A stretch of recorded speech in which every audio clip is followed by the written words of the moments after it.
على اليوتيوب بعتلي عمل لي علامة صفرا على القناة، عمل لي علامة صفرا، يعني عمل لي تحذير. ليه؟ اقول لكم ليه انا؟ عشان قال لما اعمل اللي هي حقوق الطبع والنشر دي، اللي هي فيديوهات قال مسروقة. وانا اصلا مسرق فيديوهات من اي حد. بصوا، يعني انزل الفيديو الاقيه جايب لي حقوق الطبع والنشر، امسح الفيديو من جديد. ده النهارده عملت يجي 5 فيديوهات وجايب لي حقوق الطبع والنشر.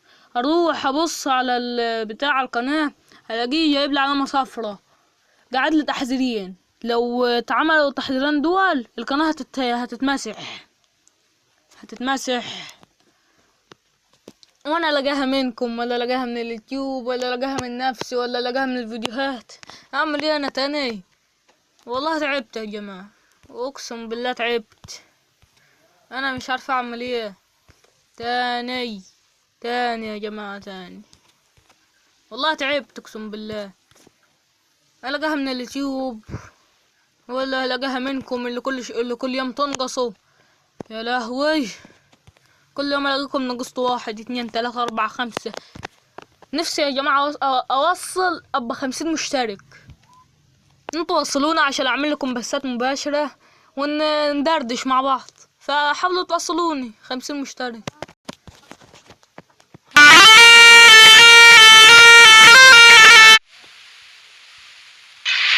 احسن فيديو عندي على القناة دي.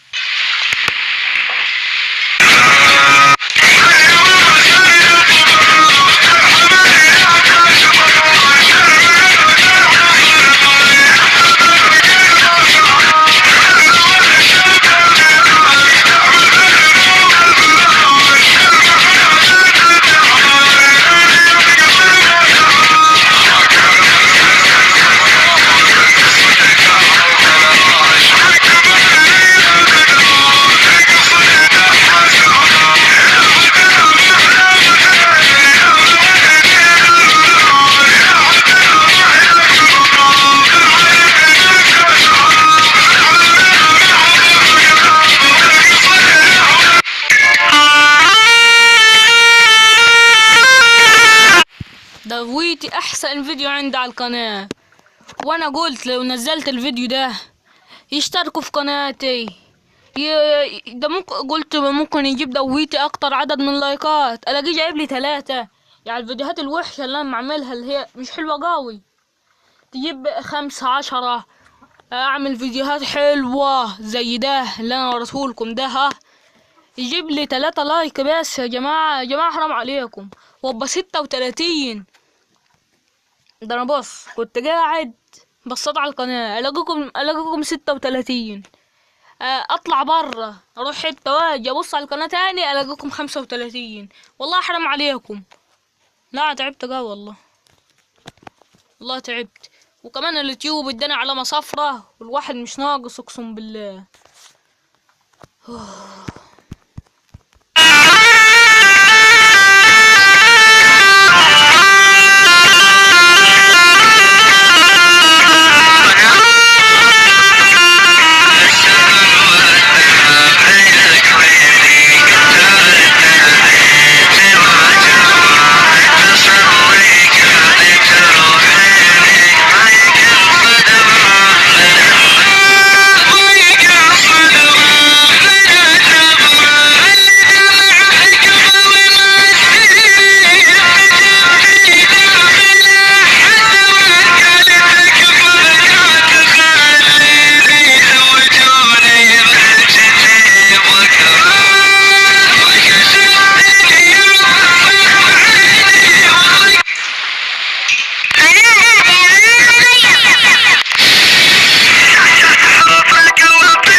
يعني بذمتكم الفيديو ده ما يستاهلش لايك او يستاهل اشتراك؟ بذمتكم بس. انا مش هتكلم اصلا، ضيقت جولة لما لقيت اليوتيوب مديني علامة صفرة، بقال حقوق الطبع والنشر، قال يعني منشرش فيديوهات وصل. يوه، واحد تعب يا اخي.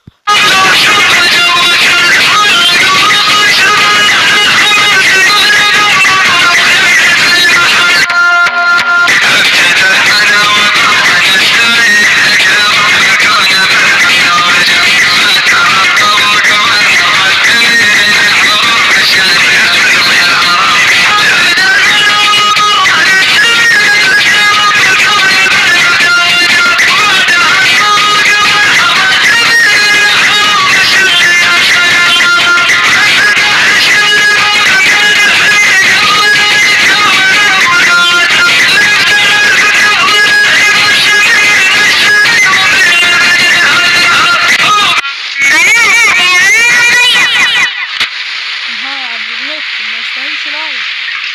بص للجاه بدأت اجراء اكتر فيديو تعبت فيه، بس في الاخر يا تنغصوني اشتراكات وما ادونيش لايكات كتير.